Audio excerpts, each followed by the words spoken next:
এসময়ত এখন হাবিত 4টা গৰু আছিল। সিহঁতৰ মাজত ভাল বন্ধুত্ব গঢ়ি উঠিছিল। সেয়ে সদায় সিহঁতে এডোখৰ নিৰ্দিষ্ট ঠাইত একেলগে ঘাঁহ খাবলৈ গৈছিল।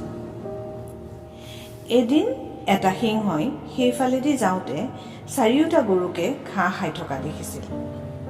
সিংহটো গৰুকেইটাৰ ওচৰলৈ গৈছিল।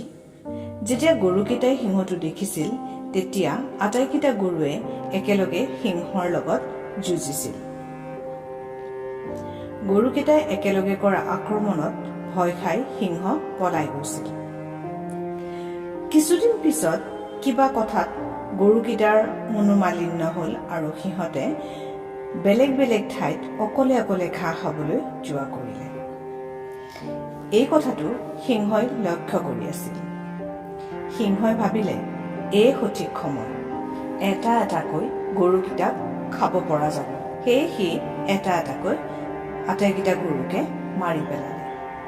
সাধুটোৰ পৰা আমি ইয়াকে শিকিলোঁ যে একতাই হৈছে পৰম বল। গৰুকেইটাৰ মাজত বন্ধুত্ব থকা সময়ত আটাইকেইটাই লগ লাগি সিংহক খেদিব পাৰিছিল, কিন্তু সিহঁতৰ মাজত মিলাপ্ৰীতি নোহোৱা হোৱাত সিংহই এটা এটাকে আটাইকেইটা গৰুকে মাৰিবলৈ সক্ষম হৈছিল।